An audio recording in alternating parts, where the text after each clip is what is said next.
자, 다시 수업을 시작하겠습니다. 내국민 대우의 원칙에 대해서 우리가 설명했습니다.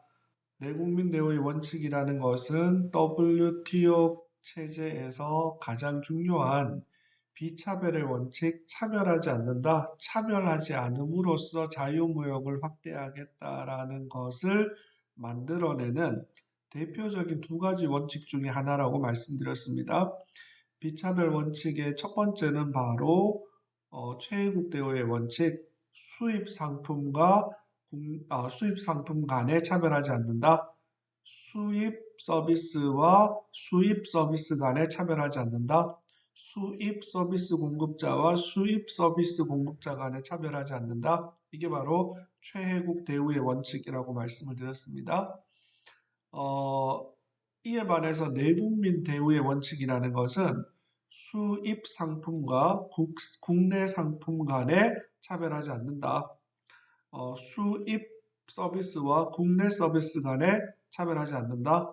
수입 서비스 공급자와 국내 서비스 공급자 간에 차별하지 않는다라는 거라고 말씀드렸죠. 그리고 내국민 대우의 원칙이라는 것은 크게 두 가지 분야에 적용되는데, 하나가 정상적으로 국내에 수입된 이후에 적용되는 세금에 있어서 수입품과 국산품을 동일하게 대우해줘라. 수입품을 국산품인 것처럼 대우해줘라. 둘 간의 차별을 두지 마라는 거고, 두 번째로는 규제, 인터널 세일, 바로 국내 판매에 영향을 주는 규제, 각종 법, 규정, 요건과 관련해서 차별을 두지 마라라고 했습니다. 그리고 특이한 게, 기본적으로 차별의 대상은 다 동종 상품, 동종 서비스, 동종에 대한 건데, 특이하게 내국민 대우의 원칙의 경우에 세금 문제에서만큼은 동종 상품에 적용되는 것도 있지만, 동시에 직접 경쟁 혹은 대체 상품인 경우에도 적용될 수 있다라고 말씀드렸죠. 구체적인 위반 여부를 판단하는 법 조문의 규정이 다소 차이가 있다라고 말씀을 드렸습니다. 자, 그리고 이러한 내국민 대우의 원칙은 조금 전에 설명드린 것처럼 예외가 있는데, 정부 구매의 경우 적용되지 않는다. 예외에 해당한다. 왜냐하면 정부는 해당 시민 국민이 낸 세금으로 운영하는 거니까, 정부가 돈을 쓸 때는 당연히 이거에 예외로 빠져줘야 한다라는 정신이 있다라고 했고, 그런데 WTO의 복수국 국가 협정 중에 정부 조달에 관한 협정이 있는데, 여기에 참여한 국가들 사이에는 정부 구매의 경우에도 자유무역 원칙이 적용되게 된다. 그리고 생산자 보조금의 경우에도 예외로 빠진다라고 말씀을 드렸고요. 대표적인 사례로 R&D 투자를 위해서 국내 기업에 정부가 지원해 주는 걸 말씀드리는 겁니다. 그리고 스크린 쿼터가 대표적인 내국민 대우의 원칙이 예외라고 했죠. 현행 대한민국의 스크린 쿼터 제도는 연간 상영일의 5분의 1, 최대 연간 상영일의 5분의 1, 즉 365 곱하기 5분의 1, 73일. 우리나라에서는 연간 최대 73일 동안은, 이 연간 73일 동안은 무조건 한국 영화를 의무적으로 틀어야 한다라는 국산 영화에 대한 보호 규정이 있다. 이것은 문화 다양성을 보호하기 위한 자유무역 원칙에 대한 예외에 해당한다라고 말씀드렸습니다. 그리고 일반 조항, 그리고 안보를 위한 예외, 이건 우리가 다음 주에 보다 자세하게 일반 원칙에 대한 일반적인 익셉션에 대해서 설명을 드릴 겁니다. 자, 그러면 이제 세 번째로 수량 제한 금지의 원칙, 수량 제한을 금지한다라는 WTO 가트 체제의 일반 원칙에 대해서 한번 설명해 보겠습니다.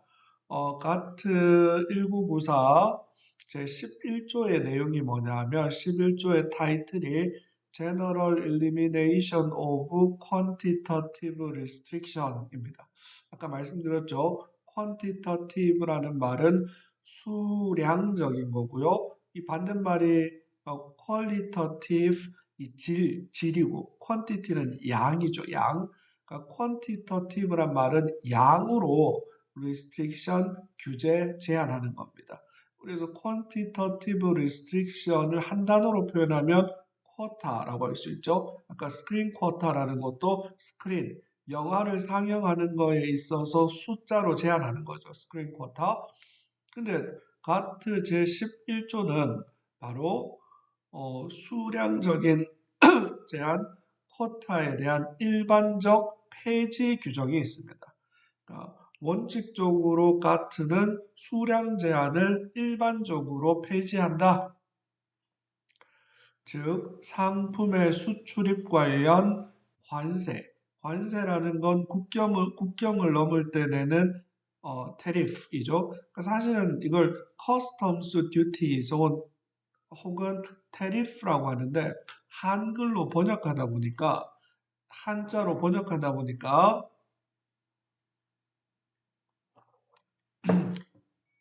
관세라고 해서 세금인 것처럼 느껴지는데 영어로는 용어가 완전히 다릅니다. 국내에서 내는 조세 세금은 텍스이고 국경을 넘을 때 내는 것은 customs duties 혹은 tariff란 말이 있습니다. 수량 제한 금지는 관세, 조세, 기타 과징금을 제외하고 수량 제한과 관련된 모든 조치는 금지 또는 제한을 한다라는 겁니다. 쉽게 말하면 숫자적으로 제한하는 것은 양을 제한하는 것은 가트 체제, WTO 체제에서는 원칙적으로 금지이다.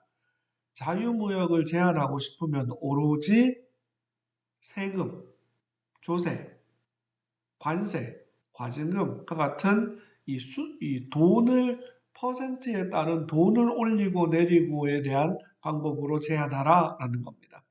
이걸 우리가 지난번에 그래서 수량 제한을 금지한다.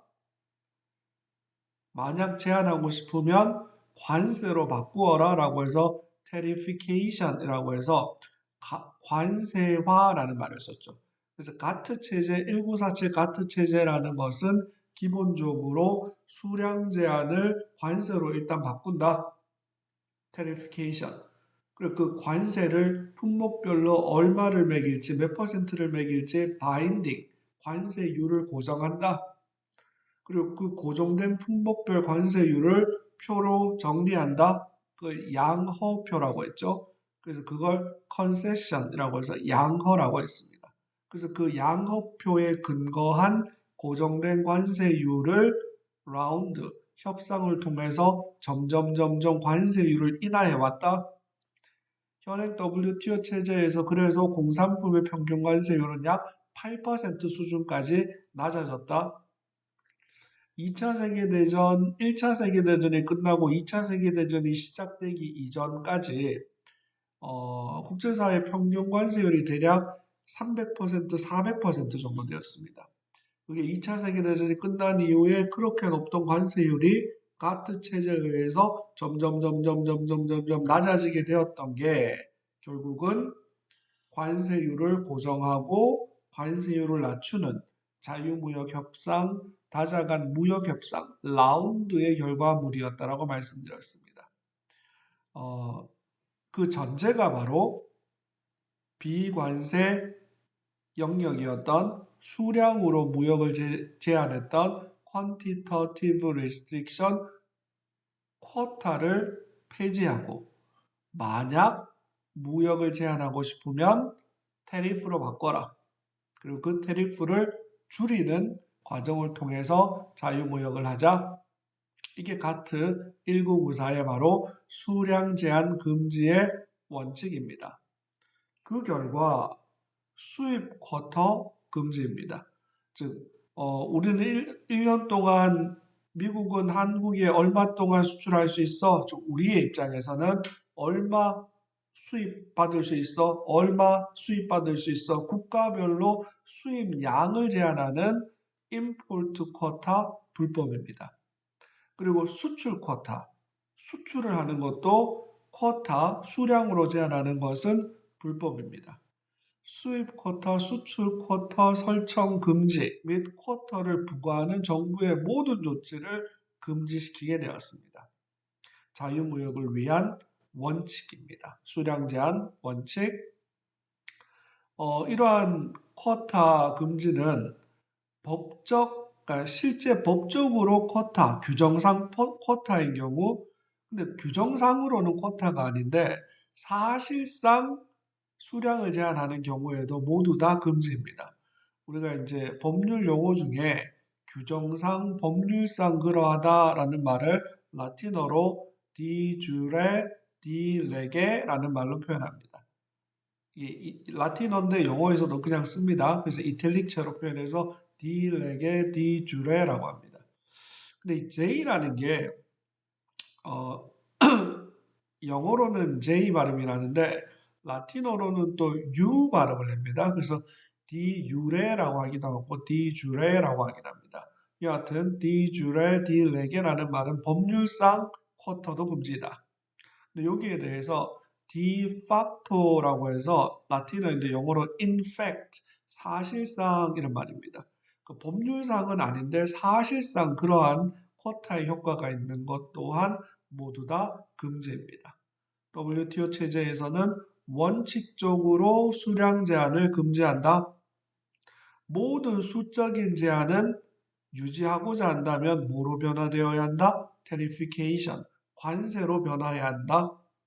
그리고 관세는 그 품목별 관세율이 binding, 고정된다. 각 국가가 약속한 그 고정된 관세율을 concession, 양허라고 하고 그걸 모아놓은 걸 양허표라고 한다. 그리고 그 관세율을 점점 낮추는 무역 협상을 통해서 자유무역이 확대되어 왔다라고 말씀드렸습니다.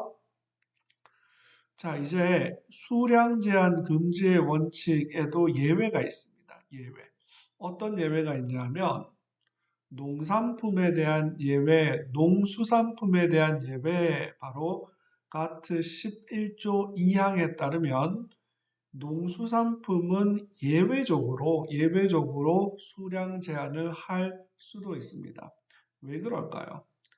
이 demand supply, 수요와 공급이라는 측면에서 공산품과 농수산품은 완전히 다른 성향이 있죠. 농수산품은 수요 공급이 기후변화나 급격한 일 때문에 갑자기 태풍이 몰아쳤다, 장마가 있다, 허리케인이 닥쳤다, 여러 가지 이유로 인해서 농수산품은 공산품에 비해 수요 공급에 있어서 변동성이 아주 큽니다.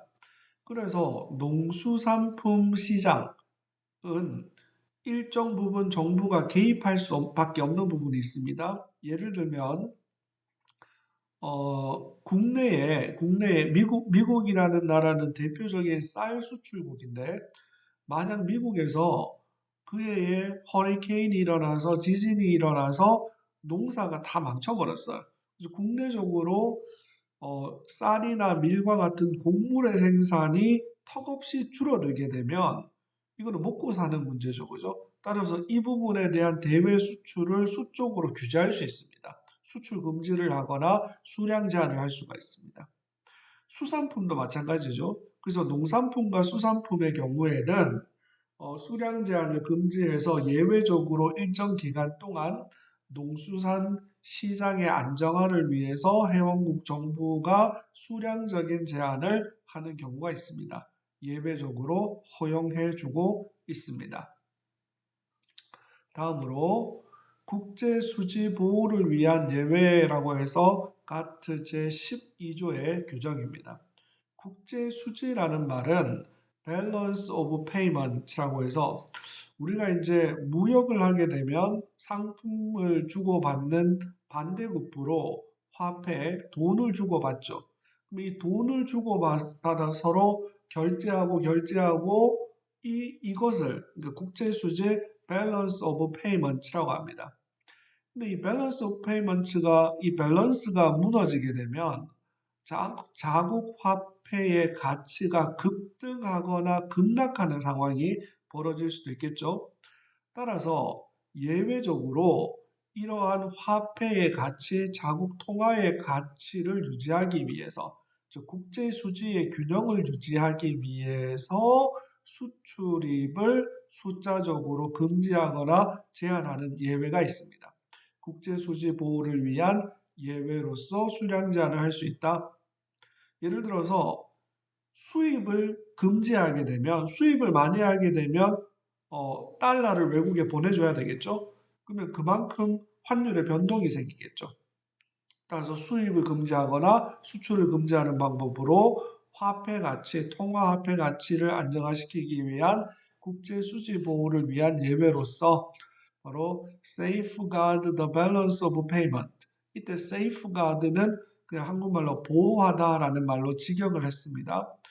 원래 safeguard라는 단어는 safe라는 말은 안전하다라는 말이고 guard라는 말은 지키는 거죠. safeguard는 안전하게 지키는 겁니다.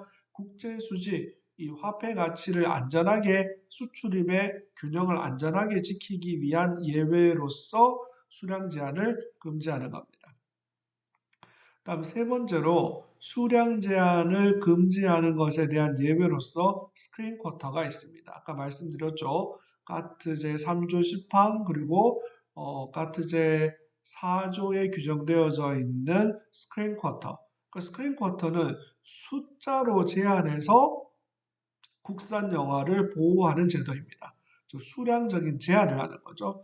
이 수량 제한을 하는 스크린 쿼터를 예외적으로 인정하는 이유는 바로 Cultural Diversity, 문화 다양성의 목적을 위한 것이다.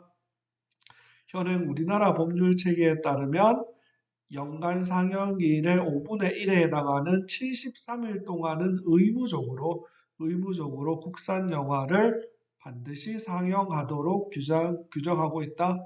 국산 영화 의무 상영제 스크린 쿼터 제도이다. 다음으로 긴급 수입 조한 제치에 대한 예외라고 해서 원래 영어로는 safeguard measure입니다.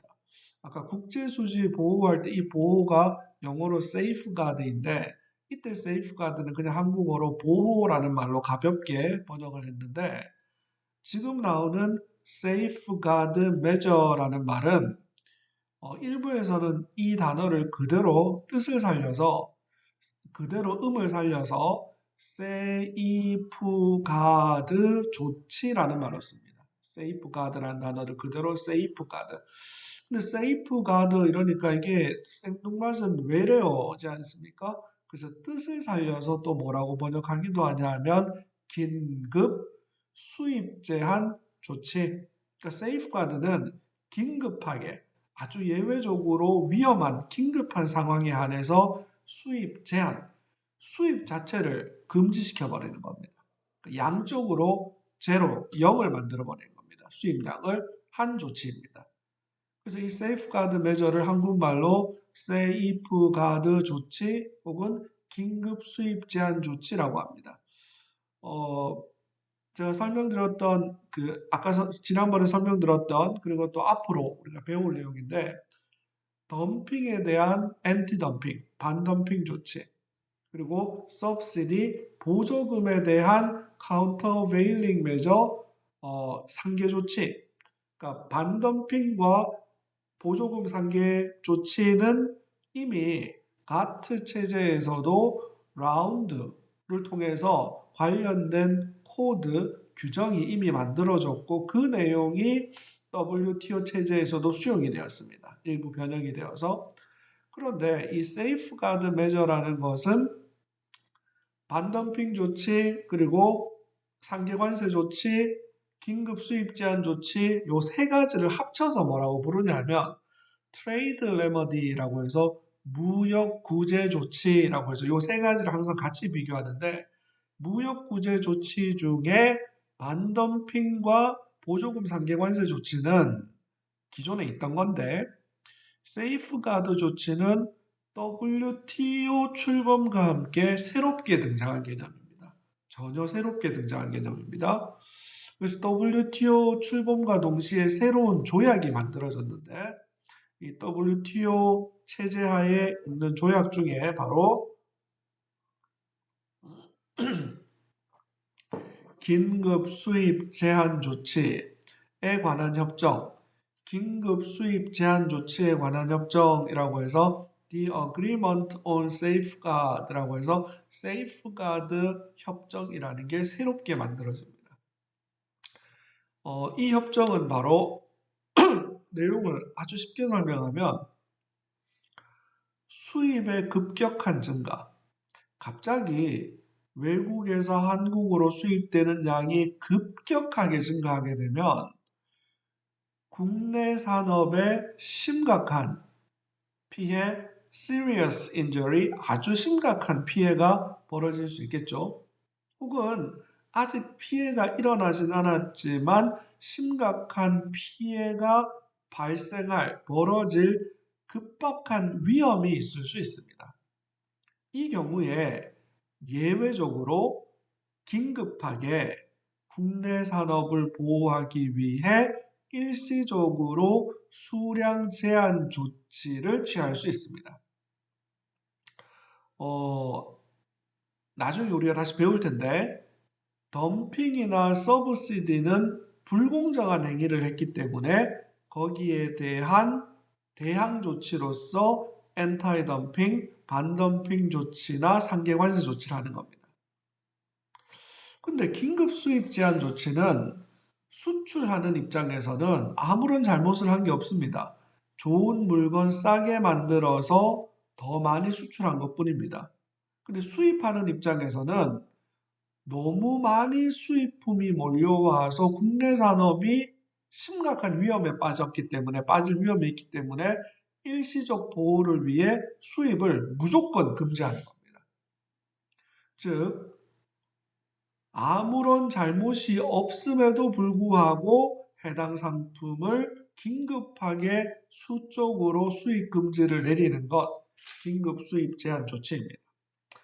예를 들어서 아주 논란이 됐던 게 2000년에 벌써 오래됐죠. 한 20년 됐는데 2000년 6월 달에 2000년에 당시 아들 부시, 조지 W 부시 대통령이 대통령에 취임하고 얼마 안 지나서 그해 6월 달에 미국으로 수입되는 철강품에 대한 긴급 수입 제한 조치를 취합니다. 이유는 원래 미국은 철강을 잘 했는데 비교 우위가 있었는데 점점 미국은 철강의 비교 우위를 잃은 나라가 되어버렸어요. 하지만 철강은 미국에서 굉장히 의미 있는 전통적인 산업입니다. 우리가 철강왕, 미국의 철강왕 카네기 뭐 이런 말 하죠. 마치 우리나라의 쌀이라는 것은 의미 있는, 전통적으로 굉장히 의미 있는 품목이죠. 하지만 쌀의 경쟁력이 없습니다. 우리가 쌀 시장 개방과 관련해서 감정적인 수준까지 논쟁이 벌어지는 이유이죠. 마치 우리나라에서의 쌀 산업과 비슷한 것이 미국의 철강 산업이다라고 해도 과언이 아닙니다. 그래서 미국은 철강, 값싼 품질 좋은 철강이 대거 미국으로 수입되게 되자 경쟁력이 얼마 남지 않은 미국 철강 산업을 보호할 목적으로 긴급하게 철강 수입을 제한합니다. 즉 세이프가드 조치를 취합니다. 이때 우리나라 포스코를 포함한 상당수의 철강 회사가 다 미국의 수출길이 막히게 됩니다. 우리나라 포스코를 포함한 철강 업체들은 잘못한 게 아무것도 없어요.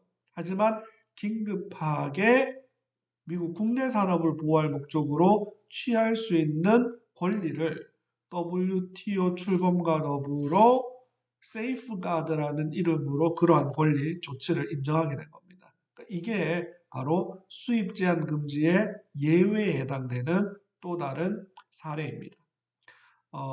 나중에 우리가 몇 주 더 지나면 뭐 엔타이 덤핑 그리고 서브시디에 대한 상계 관세 조치 그리고 긴급 수입 제한 조치 이러한 트레이드 레머디 무역 구제 조치 무역 구제 절차와 관련된 강의를 진행할 겁니다. 제가 첫 시간에도 잠깐 설명을 드렸었는데 이 무역 구제 조치 바로 반덤핑, 보조금 상계관세, 긴급 수입 제한 조치라는 게 실무적으로는 이게 가장 많이 활용되고 있는 가장 많은 사건이 벌어지는 국제통상법의 분야라고 할 수 있습니다. 이해되시죠? 자, 그러면 자, 이제 한번 랩업 해보도록 하겠습니다. 오늘 우리가 WTO의 기본 원칙 두 번째 시간을 가졌습니다. 지난주에 WTO의 기본 원칙 첫 번째로 MFN, 바로 최혜국 대우의 원칙이라는 걸 배웠습니다. 그리고 오늘 내국민 대우 그리고 수량 제한 금지의 원칙이라는 두 가지 원칙을 추가로 배웠습니다.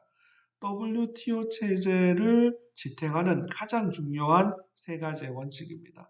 특히 지난주에 배웠던 최애국 대우의 원칙 MFN 트리트먼트는 다자주의 무역 질서 WTO 가트라는 모두가 함께 무역 질서를 만들어내자를 지탱하는 핵심 원칙이 바로 최애국 대우의 원칙이라고 했죠. 수입 상품과 수입 상품 간에 차별하지 마라.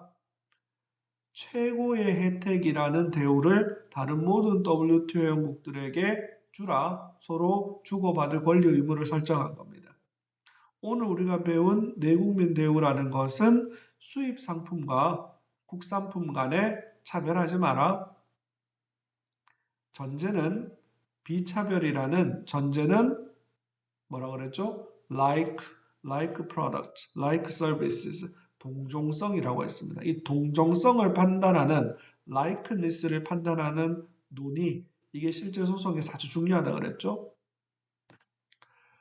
자, 그래서 오늘은 우리가 첫 번째로 내국민 대우의 개념, 그 규정을 살펴보았습니다.